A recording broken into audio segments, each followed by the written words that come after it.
Pablo lo dijo allá en Efesios 2, versículo 1, estabais muertos en vuestros delitos y pecados. Por lo tanto, personas muertas han de constituir iglesias muertas. La iglesia hoy no sufre o muere a causa de los ataques desde fuera. Satanás no necesita perder el tiempo en ellos, ya las personas están muertas dentro de ella. Por otra parte, una iglesia viva, una iglesia que conoce a Jesucristo y proclama su evangelio, siempre va a estar padeciendo ataques porque tal tipo de iglesia será la conciencia de la comunidad. Jesús lo dijo en Lucas 6:26, «Ay de vosotros, cuando todos los hombres hablen bien de vosotros». La iglesia siempre debe estar en polos opuestos a los del mundo. La luz y las tinieblas no tienen compañerismo entre sí. ¿Y qué concordia Cristo con Belial? Como nos dice 2 Corintios 6:15. No hay relación. Es muy importante que entendamos esto. Pablo lo explica en 2 Corintios 6:14, donde afirma que el amor de Cristo es un tema básico. La prioridad de la iglesia es ser el recipiente a través del cual Dios está obrando una nueva creación. Y esto de muertos espirituales. La iglesia que es verdadera, viva y vital, manifiesta el evangelio a los muertos espirituales. Y el evangelio por sí solo les puede dar vida. Esta es la misión de la iglesia. No hay manera bíblica de que la iglesia pueda cortejar al mundo. La iglesia ha de ser la conciencia del mundo. La iglesia debe estar tan bien definida en el cumplimiento de su rol, de manera que llegue a ser la antagonista del mundo. Para los que están fuera de Jesucristo, la banca de la iglesia ha de ser el asiento menos confortable en el mundo, porque presentamos un evangelio que separa. Porque cuando la iglesia arrulla al mundo, la iglesia muere. La iglesia en Sardis pensaba que estaba viva, pero realmente estaba cortejando al mundo, por tanto, no estaba viva, sino muerta, como lo vimos en Apocalipsis 3:1. La tarea de la iglesia no es solamente enseñar a los santos, sino también advertir a los hombres de las normas de Dios. ¿No estamos siendo justos o fieles al llamado de Dios si todo lo que hacemos es anunciar la vida abundante?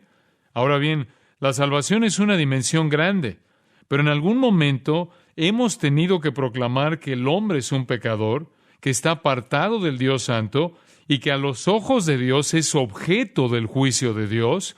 Él es un hijo de ira, como dice Pablo en Efesios 2:3.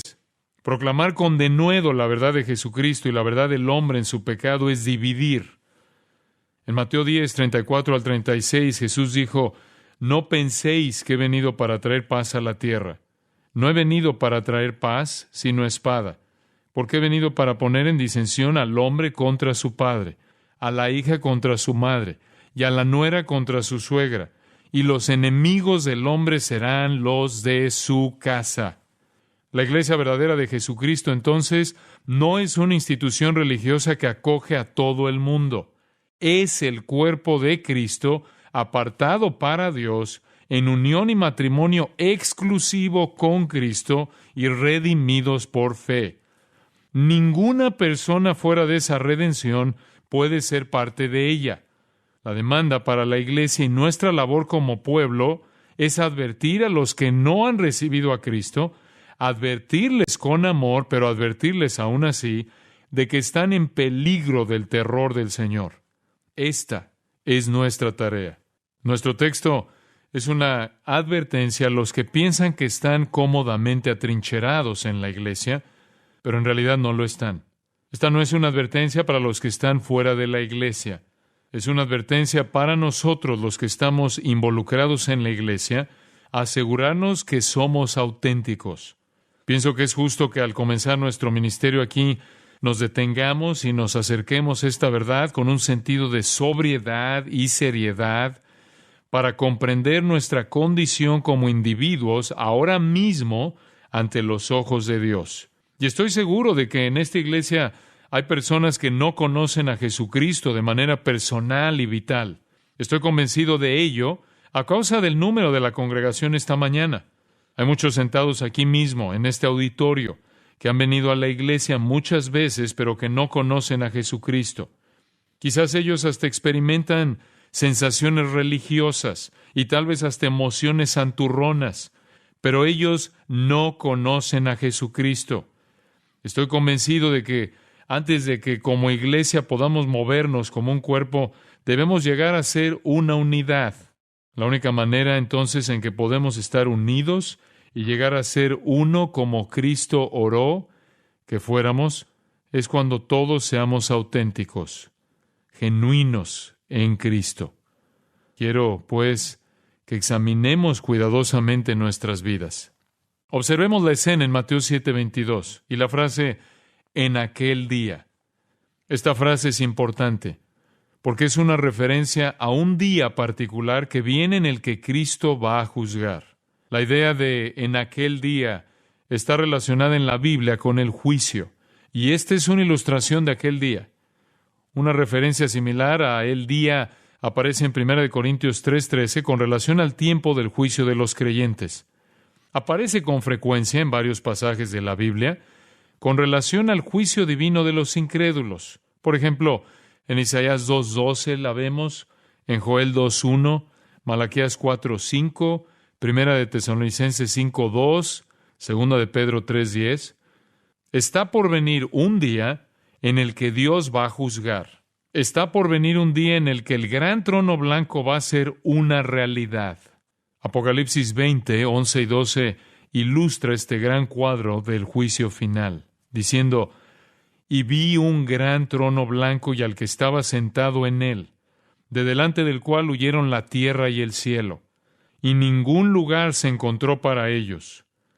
Y vi a los muertos, grandes y pequeños, de pie ante Dios, y los libros fueron abiertos, y otro libro fue abierto, el cual es el libro de la vida. Y fueron juzgados los muertos por las cosas que estaban escritas en los libros, según sus obras. En otras palabras, ellos no tuvieron una fe loable. Sus obras fueron todo sobre lo cual cimentaron sus vidas. Si conoce algo acerca de esto, sabe que la Biblia dice: por las obras de la ley ningún ser humano será justificado, de acuerdo con Romanos 3:20. Y el mar entregó los muertos que había en él, continuó Apocalipsis 20:13. Y la muerte y el Hades entregaron los muertos que había en ellos, y fueron juzgados cada uno según sus obras. Y la muerte y el Hades fueron lanzados al lago de fuego. Esta es la muerte segunda. Y el que no se halló inscrito en el libro de la vida fue lanzado al lago de fuego, como lo dice Apocalipsis 20:13 al 15. En Mateo 7:21 al 23 se nos traslada al juicio final. Estamos ante el gran trono blanco, viendo a algunos de los que están cara a cara con Cristo en aquel tiempo. Ellos le dicen: Señor, Señor, aquí estamos, nosotros somos aquellos, los que eran religiosos. Pedro le llamó este día el día del juicio y de la perdición de los hombres impíos, en 2 de Pedro 3:7. La frase ahí, hombres impíos, podría parecer dura en vista del hecho de que éstas eran personas religiosas. Hay un silencio aterrador en ese juicio realmente. Ahora, vamos a ver en primer lugar el requisito para la entrada al reino. Noten ustedes en Mateo 7:21. Entonces se rompe el silencio con las palabras de Jesucristo. No todo el que me dice, Señor, Señor, entrará en el reino de los cielos, sino el que hace la voluntad de mi Padre que está en los cielos. Aquí tenemos, ante todo, el requisito para la entrada al reino. ¿Cuál es este requisito? ¿Cómo entra un hombre al reino de Dios? ¿Cómo puede estar en una relación vital con Dios? Bueno, ante todo, no es aquel quien dice, Señor, Señor, sino los que hacen la voluntad de Dios quienes entran. Ustedes recordarán Mateo 25, versículos 1 al 13. Es una historia muy interesante. Allí encontramos a 10 vírgenes invitadas a una fiesta. 5 de ellas vinieron y de antemano se habían preparado al traer el aceite y ponerlo en sus lámparas. Las otras 5 fueron insensatas y no prepararon nada.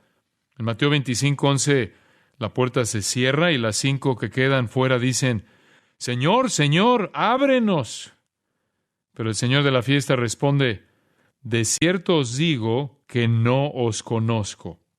Observen en esa historia que a todas las vírgenes se les invitó a la fiesta. En un sentido simbólico, ellas habían oído el Evangelio. Habían escuchado la proclamación de vengan a la fiesta. Esta es una ilustración del llamado de Dios al mundo. Ellas se prepararon en la medida que dispusieron sus lámparas. Ellas hasta vestían las ropas apropiadas. Incluso llegaron a la casa de la cita. Sin embargo, no consiguieron entrar. Su llanto es similar al de Mateo 7:21. Señor, Señor, ábrenos. Pero él afirma que no es para los que dicen Señor, Señor, sino para los que hacen la voluntad de Él. ¡Qué solemne advertencia! Al final de esta parábola, Cristo dice, velad pues, porque no sabéis el día ni la hora, como lo expresa en Mateo 25:13. Oseas lo ilustra en Oseas 8:2. El pueblo de Oseas históricamente estuvo casi al tocar fondo. Israel iba cuesta abajo y para cuando llega la profecía de Oseas, él los está sermoneando por su falta de conocimiento, diciendo en el 4:6, mi pueblo fue destruido porque le faltó conocimiento. Oseas dice que ellos no tienen realidad alguna en su interior. Los compara al rocío de la mañana temprana que se evapora en el 6:4. Ellos no tienen ninguna sustancia, ellos han desechado a Dios y le han dado la espalda, ni siquiera se acercan a la casa de Dios. Y ya para cuando llega al 8:1 y 2, Oseas describe el cuadro de un buitre. Está traducido como águila, pero es la palabra hebrea para buitre. La figura es la de un buitre que se abalanza sobre la casa de Dios. Representa el hecho de que aun con toda la actividad religiosa en Israel, la pura verdad era que el lugar estaba muerto, y es por ello que el buitre se abalanza sobre él. No había nada allí sino un cadáver. Israel abandonó completamente el templo de Dios como el símbolo de su relación con Dios y en consecuencia enfrentó una tragedia. El cuadro de un buitre que vuela testificando el hecho de que el juicio se acerca. Oseas entonces pasa a profetizar que Israel será aplastado a causa de su abandono de Dios. Israel era en ese entonces aún religioso. Israel tenía aún sentimientos religiosos. La gente aún cumplía algunas formalidades, pero estaban muertos. No había realidad de su religión, solo formalidad. ¿Qué respondieron Oseas? Dios mío, te hemos conocido. Observen que es de la misma manera que en Mateo 7:21. Señor, Señor, somos nosotros. ¿Qué quieres decir con juzgarnos? Te conocemos, somos nosotros, nuestro Dios. Ellos claman, somos nosotros. ¡Qué tragedia! Dios no los conoce. Esa generación en particular había desechado su relación con Dios como resultado de sus propios deseos. Puede darse cuenta de que no son los que desean entrar en el reino de Dios quienes necesariamente entran, ni siquiera los que piden entrar quienes lo hacen. No es suficiente pedir, no es suficiente desear, solo ser obediente es suficiente. Y Dios ha establecido ciertas reglas para la entrada al reino. Deben obedecerse o no hay entrada. Puede que usted desee entrar a tal grado que viene a la iglesia y se involucra, pero no mucho. A menos que venga por medio de Jesucristo, no puede entrar. Todas sus actividades religiosas y todos sus rituales carecen de sentido. En Hechos 4:12, recordarán que Pedro dijo, y en ningún otro hay salvación, porque no hay otro nombre bajo el cielo dado a los hombres en que podamos ser salvos. No hay otro nombre aparte de Jesucristo. Había un hombre ciego en un puente en Londres, quien estaba leyendo su Biblia en braille. Mientras leía Hechos 4:12, se perdió en el texto con sus dedos. Sin ser consciente, por su ceguera, de cualquiera a su alrededor, continuó pasando sus dedos sobre la misma frase. No hay otro nombre, no hay otro nombre, no hay otro nombre. Un grupo de personas que se había reunido a su alrededor, a medida que trastabillaba sobre las palabras, comenzó a mofarse y burlarse de él mientras palpaba su Biblia. Había otro hombre parado a la orilla del gentío. quien no se burlaba, sino que escuchaba. Aquella noche, aquel hombre se alejó, fue a su casa, cayó sobre sus rodillas e invitó a Cristo a entrar a su vida. Posteriormente, en una reunión, testificó que lo trajo a Jesucristo fue un hombre ciego en un puente que trastabillaba sobre las palabras: no hay otro nombre, no hay otro nombre, no hay otro nombre. Es solo a través de la fe personal en el Señor Jesucristo que usted, yo o cualquiera podrá entrar al reino de Dios. No podemos entrar por medio de nuestra emoción religiosa o de nuestros sentimientos santificados. Solo mediante la sangre preciosa de Jesucristo. La profesión de labios no es válida. Tiene que haber obediencia. Con esta expresión, Señor, Señor, llegamos a la conclusión de que estas personas se sorprenden. En realidad se impactan. ¿Quiere decir que ni siquiera vamos a entrar? Entonces recordemos lo que Jesucristo dice en Lucas 6:46.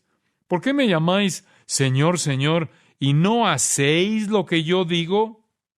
El siguiente verso se encuentra sobre una losa antigua en la Catedral de Lübeck, Alemania. Así pues habló Jesús, nuestro Señor, a nosotros: vosotros me llamáis maestro, mas no me obedecéis. Vosotros me llamáis luz, mas no me veis. Vosotros me llamáis camino, mas no me transitáis. Vosotros me llamáis vida, mas no me deseáis. Vosotros me llamáis sabio, mas no me seguís. Vosotros me llamáis bueno, mas no me amáis. Vosotros me llamáis rico, mas no me pedís. Vosotros me llamáis eterno, mas no me buscáis. Vosotros me llamáis misericordioso, mas no confiáis en mí. Vosotros me llamáis noble, mas no me servís. Vosotros me llamáis poderoso, mas no me honráis. Vosotros me llamáis justo, mas no me teméis. Si os condeno, no me culpéis. Dios ha establecido el requisito para la entrada al reino de los cielos. Esto no tiene nada que ver con un edificio, tiene que ver con Jesucristo. Llamar a Cristo Señor o cualquier otro nombre no es suficiente. Hacer la voluntad de Dios es la solución. Usted pregunta, bueno, ¿cuál es la voluntad de Dios? Pablo le dijo a Timoteo, en 1 Timoteo 2, 3 y 4, la voluntad de Dios es Dios nuestro Salvador, el cual quiere que todos los hombres sean salvos. Esa es la voluntad de Dios. Jesús dijo en Juan 14, 6, yo soy el camino y la verdad y la vida. Nadie viene al Padre sino por mí. Esa es la voluntad de Dios. En Juan 6:40 Cristo dice, y esta es la voluntad del que me ha enviado, que todo aquel que ve al Hijo y cree en Él tenga vida eterna, y yo le resucitaré en el día postrero. Juan 1:12 dice, mas a todos los que le recibieron, a los que creen en su nombre, les dio potestad de ser hechos hijos de Dios. La voluntad de Dios para usted es que reciba a Cristo. Hebreos 11:6 dice, pero sin fe es imposible agradar a Dios. Y esto significa fe en Jesucristo. Usted no entrará al reino por medio de la sinceridad, por medio de la religiosidad, por medio de la reformación, por medio de la benevolencia, por medio del servicio en la iglesia, ni siquiera simplemente por mencionar el nombre de Cristo. Allí se puede llegar solo por medio de la confianza y la fe personal en Cristo. Veamos a continuación el llanto de los que se les niega la entrada al reino. Ahora veamos en el verso 22 el llanto de aquellos a quienes se les niega la entrada. Muchos me dirán en aquel día, Señor, Señor, ¿no profetizamos en tu nombre? ¿Y en tu nombre echamos fuera demonios? ¿Y en tu nombre hicimos muchos milagros? El llanto de estas personas es un arrebato. Cuando Cristo en el juicio dice que no todo el que dice Señor, Señor, es en ese momento, de repente hay un arrebato, hay una súplica desde los corazones de aquellas personas. Ellos lanzan un grito y dicen, pero nosotros hemos hecho todas estas cosas. Muchas personas están yendo al infierno frustradas eternamente porque pensaron que su desempeño religioso era suficiente para salvarlas. De hecho, millones de personas dependen de su moralidad, de sus buenas acciones, de su bautismo, de su condición de miembros de la iglesia, aún de sus sentimientos religiosos. Habrá muchos obreros de iglesias en el infierno, muchos pastores, y es triste decirlo, muchos maestros de las así llamadas escuelas religiosas. Estoy seguro de que muchos de ellos le dirán a Cristo, Cristo, somos nosotros nosotros profetizamos en tu nombre. Pero Jesús les arrancará la piel de oveja y se pondrá al descubierto al lobo voraz. Eso es exactamente de lo que Él está hablando en Mateo 7, 15 al 20, donde Él revela a los falsos profetas, los que claman poseer una realidad que no tienen. Lucas 13, 25 al 30, añade un tremendo énfasis a este punto. Ahí el Señor nos dice: después que el padre de familia se haya levantado y cerrado la puerta, y estando fuera, empecéis a llamar a la puerta diciendo: Señor, Señor, ábrenos. Él respondiendo os dirá: no sé de dónde sois. Entonces comenzaréis a decir: delante de ti hemos comido y bebido, y en nuestras plazas enseñaste. Pero os dirá: os digo que no sé de dónde sois. Apartaos de mí todos vosotros, hacedores de maldad. Allí será el llanto y el crujir de dientes. Cuando veáis a Abraham, a Isaac, a Jacob y a todos los profetas en el reino de Dios, y vosotros estéis excluidos, porque vendrán del oriente y del occidente, del norte y del sur, y se sentarán a la mesa del reino de Dios. Y he aquí, hay postreros que serán primeros y primeros que serán postreros. ¡Qué cuadro de aquel día! De los que son arrojados fuera, porque todo lo que tuvieron fue el nombre de Cristo, sin la realidad de la fe en Él. Qué triste verlos afuera llorando por ganar la entrada. Esto me recuerda a las personas en los días de Noé, quienes debían haber estado haciendo lo mismo, golpeando ruidosamente las puertas del arca para tratar de hacerle saber a Noé que finalmente creyeron que sus palabras eran ciertas. Ellas quisieron pasar hacia adentro, pero no pudieron. ¿Tiene usted solamente una apariencia de piedad? ¿Conoce al Señor personalmente? ¿Se ha visto usted mismo de pie ante el gran trono blanco con sus débiles excusas? En Juan 3:3 Jesús le dijo a Nicodemo: de cierto te digo, que el que no naciere de nuevo no puede ver el reino de Dios. ¿Qué significa ser nacido de nuevo? Significa sencillamente recibir a Jesucristo y creer que Dios le hace una nueva creación. Le hace nacer eternamente dentro de su familia. Y cuando Nicodemo vino a Cristo, él tenía mucho de lo cual vanagloriarse. Él era un hombre religioso, él era el maestro en Israel. Usted pensará que con todos los escalones religiosos que él había alcanzado, Cristo le habría dicho: Nicodemo, qué gran tipo eres. Has llegado muy lejos. Has tenido una vida tremendamente fantástica. Has hecho cosas maravillosas. Todo lo que necesitas es subir un gran escalón más y estás dentro. Pero Cristo en verdad le dice: Nicodemo, todo lo que has hecho es obrar con religiosidad. Ahora, olvídalo todo, vuelve atrás y hazte como un bebé, nace de nuevo. Nicodemo no necesita subir un escalón más en el proceso. Él tuvo que comenzar desde el principio. Y esto nos lleva a nuestro siguiente punto. Vamos a ver a continuación la condenación para aquellos sin Cristo. Observen la condenación para aquellos sin Cristo. Lanzar gritos hacia Dios en protesta es una defensa inútil. ¿No es así? La voluntad de Dios es recibir a Cristo como Señor y Salvador. Los que no lo han hecho así lanzan gritos de horror. Entonces el juez habla nuevamente ahí en Mateo 7:23 y vemos la condenación de los que no tienen a Cristo. Y entonces les declararé: nunca os conocí, apartaos de mí, hacedores de maldad. Observen la palabra declarar. Es una palabra interesante. La palabra griega para declarar es homología.